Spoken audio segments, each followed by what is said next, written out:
It's October 8th, 2021. I'm working as a thermodynamic star crystal for UFO purposes, for reporting to keep myself safe in this version of Bayside Station, Bayside, New York, 11361.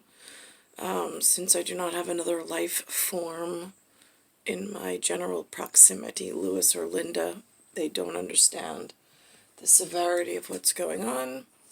This is the flag that is flown and is appreciated at local sporting events.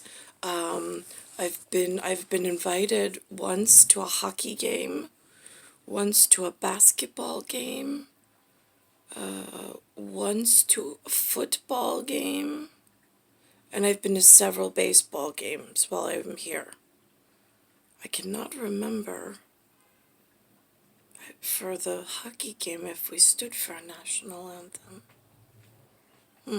And for the football game we did, for the baseball games we did, but I don't think the basketball team had a national anthem opening either.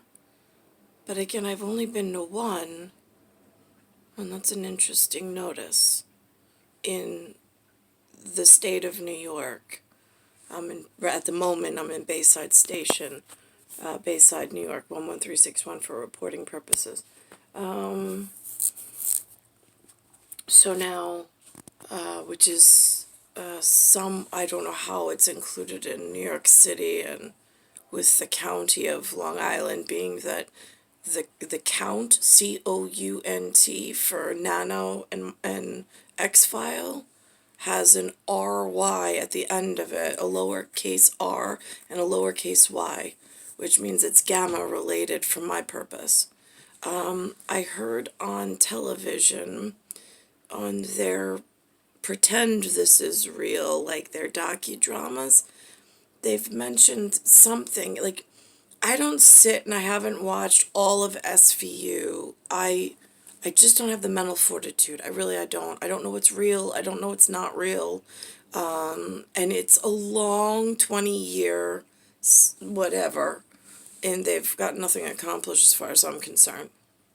But somewhere on there, they say something about an ambulance chaser. I know that has to do with law firms. From what I can translate, it's ambu, and then it's lance, ambulance, lance ambu. I know in some language that's important, AMBU, because it's air marshal. Is that the butane, like, league or level of something important, of escalators and golden ladders and golden parachutes? That I don't have gold, but I've got gold answers to protect myself, kind of, sort of. So, there's some kind of ambulance chasing going on with the TVs and the cell phones coming out in such large quantity. I followed up with my Tony Mason, who might as well be Perry Mason for my purpose, but he was wearing a NYPD uniform. So I had spoken to him first thing this morning. Then he was not present when the entire line of suited detectives, like regular suits, not three-piece suits. They did not look like Steve Morris on an Exit Realty stage. They were local NYPD 111th Precinct suits. It's whatever quality material they have available to them, just as I have whatever quality material is coming in through some humane service, so they say, between China, Indonesia, some form of Bangladesh. I saw on the jean material on my son's Gap jacket that Linda just bought. Those are really the labels of the clothing that's at manufacturers that are selling to the local brand stores, for which I don't follow brands. I mean, none of the fashion is quality at all. It's whatever level I'm being held captive in. That's it. So now, and their suits for the NYPD are the same level of tailoring as I have exposure to, but they're wearing a tie instead. So me and the guys on NYPD detective level, we're about the same for access. We don't have tailor-made Italian suits on their whatever, and on what I have nothing, but on their whatever they get paid, I'm sure that they can't afford tailor-made $3,000 suits. I mean, whatever. So that happened. But on the Tony Mason, he was in the nylon blend that stays nice for NYPD's blue wearing uniform officers. He I told him that I told the detectives that they kind of like were dismissive about it, but they did mention that plasma ended 10 years ago. And I said, how convenient at the end of the life cycle, just as we're entering the toxic phase, and nobody, and then everybody disappears, nobody has money for anything. I mentioned back to the officer that I had mentioned in the beginning of the day about the Tetra exchange and the neon lights in a non-chemical specific, but some process that kind of looks like the TV. So I rounded it out for him on a readdress or reapproach, to just tie that in for he and I, and protection of the detectives, for whatever, and however that works for Air Force One level of reporting into the correct administration, for global procedure and policy, because again, to be sold as a consumer, like every room has one of these. And I even said to Linda, I was like, Linda, I looked on the back of the TV. I was like, there's really no like warning that stands out. I haven't heard anything on public announcement. I was like, the people at the stores, if you go to Best Buy, you buy at Best Buy or Target. Those are, or I guess Walmart's another one. Kmart maybe, but like those are the stores that we have here accessible in New York for electronic TVs. So I said to her, I said, if you go into a store, like the representatives, they don't say like they're toxic, they're hazard. I mean, technically it would be like against their sales policy, but they shouldn't be selling them anyway. So, I said to her, I was like, so if it turns out, I says, so it could, I was like, neon is toxic. Your TV, I don't know what chemistry experiment along the neon lines. I was like, but if it turns out that in large quantity at the beginning and the end of the cycle of making this type of thing, I was like, turns out to be toxic. And she's like, oh, it won't. And I'm like, well, then what's plasma or LCD made out of, Mom? And she goes, I don't know. I was like, well, what's the magic secret sauce? It glows like neon.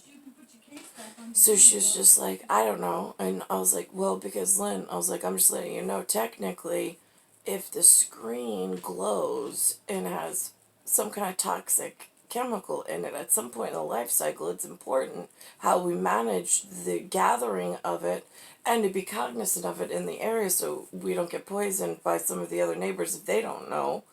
I was like, but it would be Best Buy would be the one, or Target or Walmart or one of those would be the ones who would be on the line for selling it, advancing it, promoting it, advertising it, and not telling any of the consumers about the hazards and the product's life cycle.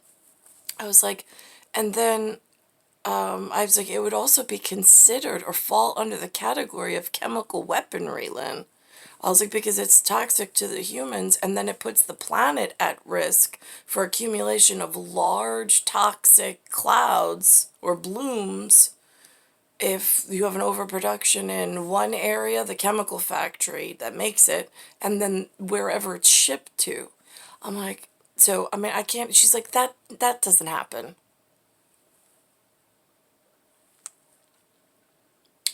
This is the level of human I am dealing with, and I have nobody else to speak to about this on the subject.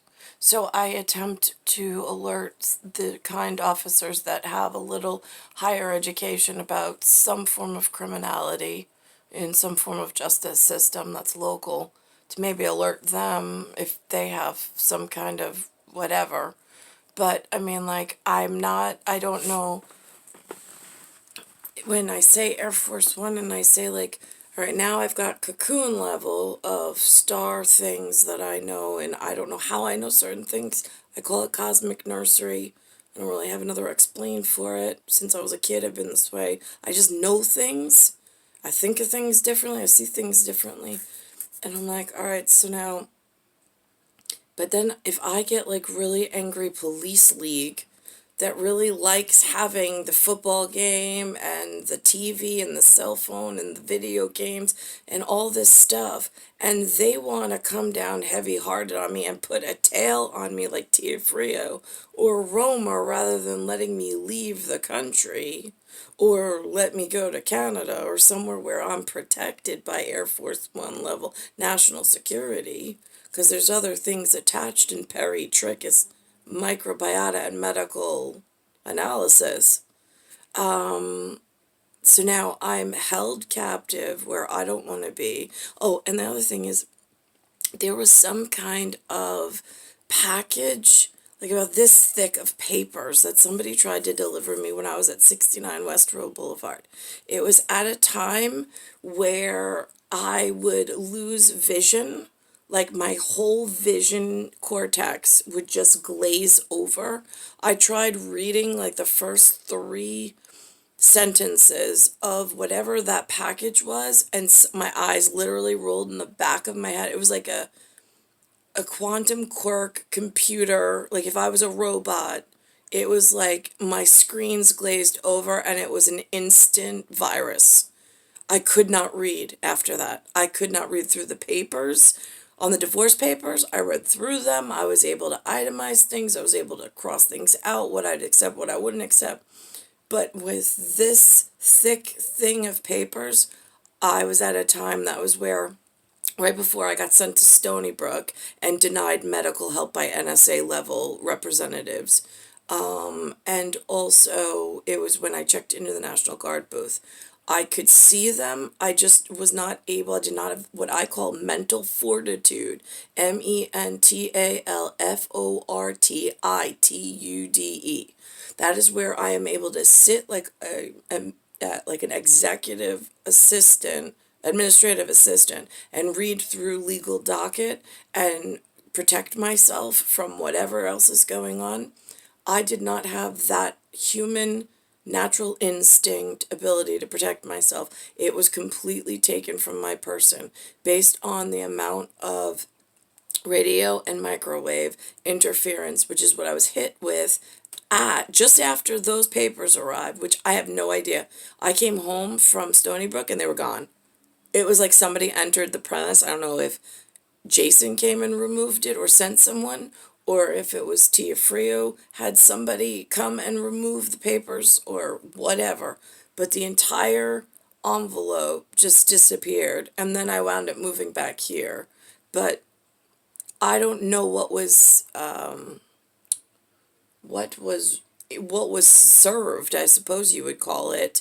Somebody showed up with a manila envelope with a stack of papers in it. I'm not supposed to be served directly. You're not allowed by law, because of what's going on with the medical case and with global policy and stuff, and my grandfather's Albanian connection. You're not allowed to serve me on any land paperwork. there's supposed to be a whole nother process going on, especially this late in the game where so many things have gone on between ambulance chasers and locking people up and then discovery to all the wrong leagues and the whole thing. It's like the seams have just all unraveled. And now it's autonomous in a really dangerous category. So now I don't know what the local people were trying to hand me in paperwork. I couldn't read it.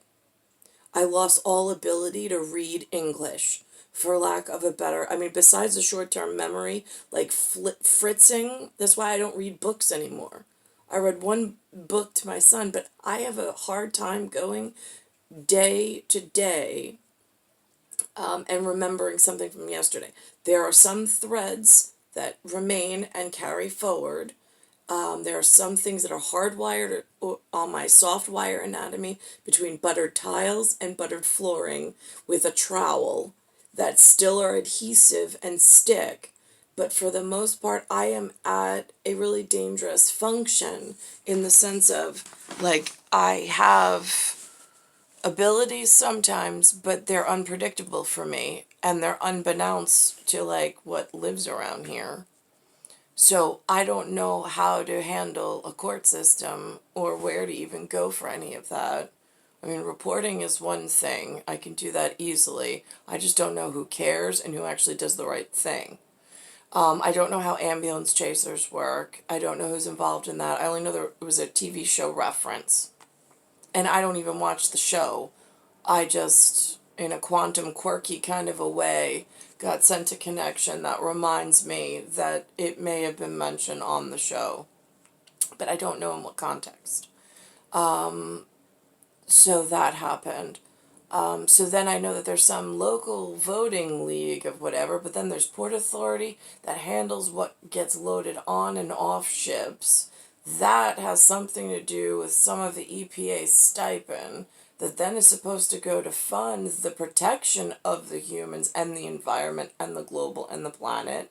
But then I got dopes furious about having to go to the local pub to watch the game rather than having 5 TVs in their house and contributing to a future problem of toxicity and chemical weapons in the atmosphere that is so significant that if we don't die by toxic poisoning first of the air, it may be that it accumulates at a higher level where we still have enough oxygen, but then all of a sudden it ignites and then it's like a big, like, boom!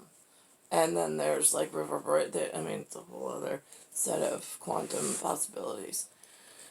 So I don't really know how to handle that from a one-person perspective, knowing that I see signs of sales of the dangerous thing that may cause this dangerous future thing, but I don't know how to protect myself as a reporter, as a journalist, a confidential informant, but then I am so confidential, I have to protect myself somehow, so putting it on something else. Because there's not really, like, human interaction that I have access to. I mean, I do the best I can on a surveillanced NYPD 111th precinct to protect them, myself, and whatever's monitoring it. But then to be called things like racist and hate speech, not on your best day, ambulance chasers. I got bigger things in the hopper, and I've been punished, tortured, and burned. Oh, by the way, this is a chemical burn right there. What happens is the skin has like, my body matrix has some kind of internal chemistry that's going on. It excretes some kind of chemical, and then based on what's let off in the atmosphere and what our atmospheric signature is for the day, and then the amount of photon of light, it is like a radiological burn on my face. But it's specific to my chemistry, which I know is really hard for some of the behavioral analysis and people who think they're psychologists. Oh my God, you spent 4 years thinking you were a psychologist. Right, yeah, I'm not your person. You are not allowed to write on me, comment on me, make a decision on me, join a league and make a comment on me. We are not in the same human category. So that happened. Let's think about this. So yeah, so I'm walking around with a local chemical burn, and I don't know how to read the signatures. By the end of the day, at times, there's a scaly measure of white powder that accumulates. I leave this to this open and exposed to the local air as I walk around with an umbrella, and you can see the scales. Like I mean, so I'm accumulating some form of chemical residue on just the exposed part of my body, which is a respectable part by my ankle, by the ground, as I walk through the local environment. So there is a chemical residue.